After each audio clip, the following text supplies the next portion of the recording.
আজকে তৈরি করে দেখাবো ভীষণ মজাদার কুড়মুড়ে গুঁড়া পেঁয়াজু বা ছোট পেঁয়াজু। পেঁয়াজুটা বানানো খুবই সহজ, কম বেশি সবার কাছেই কিন্তু পেঁয়াজুটা খেতে অনেক অনেক বেশি ভালো লাগে। পেঁয়াজুগুলো বাইরের দিকটা কুড়মুড়ে থাকে এবং ভিতরে হালকা একটু নরম থাকে, পুরোটাই কিন্তু একদম কুড়মুড়ে থাকে না। চলুন তাহলে পেঁয়াজু বানানো শুরু করি। ছোট পেঁয়াজুর জন্য নিয়েছি 2 কাপ পেঁয়াজ কুচি। পেঁয়াজগুলো আমি একটু মোটা করে কেটে নিয়েছি।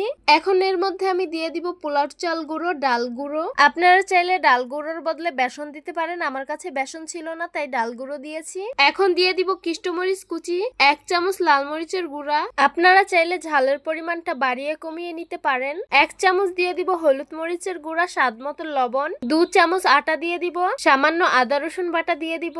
এখন এই সব উপকরণগুলো হাতের সাহায্যে খুব ভালোভাবে মেখে নিতে হবে। এখানে আমি অফ ক্যামেরায় সামান্য পানি দিয়েছি, কারণ সবকিছু শুকনো মিক্স হচ্ছিল না। আমার কাছে যে রেসিপিটা খেতে ভালো লাগে আমি কিন্তু সেই রেসিপিটাই আপনাদের সাথে শেয়ার করি। এই তো আমি উপকরণটা খুব ভালোভাবে মিক্স করে নিয়েছি, দেখতেই পারছেন। এইভাবে হাতে মিশ্রণটা নিয়ে একটু দলা পাকিয়ে নেবেন, তারপর একটু একটু করে নিচে ছেড়ে দিবেন। দেখতেই পাচ্ছেন এটা কিন্তু ভালোভাবে মিক্স হয়ে গেছে, তাই এত সুন্দর করে পড়ে যাচ্ছে। চুলায় আমি আগেই তেল গরম করতে বসিয়ে দিয়েছিলাম। এখন ছোট ছোট করে পেঁয়াজু শেপ করে দিয়ে দিচ্ছি। এই পেঁয়াজুগুলো কিন্তু মিডিয়াম জালে ভাজতে হবে। এখন আমি নেড়ে চেড়ে উল্টে পাল্টে দিচ্ছি। দেখতেই পারছেন পেঁয়াজুগুলোর অলরেডি কালার চলে এসেছে। পেঁয়াজুর কালার কিন্তু পুরো চলে এসেছে। এখন কিন্তু উঠিয়ে নিতে হবে, না হলে কিন্তু এটা পুড়ে যাবে। খাওয়ার সময় কিন্তু তিতো লাগবে। একটি স্টেনলেস ছাঁকনিতে সবগুলো পেঁয়াজু আমি উঠিয়ে নিব, তারপর তেল ঝরিয়ে রেখে দিব। তারপর একইভাবে সবগুলো পেঁয়াজু আমি ভেজে নিব। পেঁয়াজুটা তৈরি করা খুবই সহজ, খেতেও কিন্তু ভীষণ মজার। এই পেঁয়াজুটা এইভাবে করে আপনারা চাইলে বিকেলে ঝটপট বানিয়ে নিতে পারেন। পেঁয়াজুটা যারা কখনো খাননি তারা একবারের জন্য বানিয়ে খেয়ে দেখতে পারেন।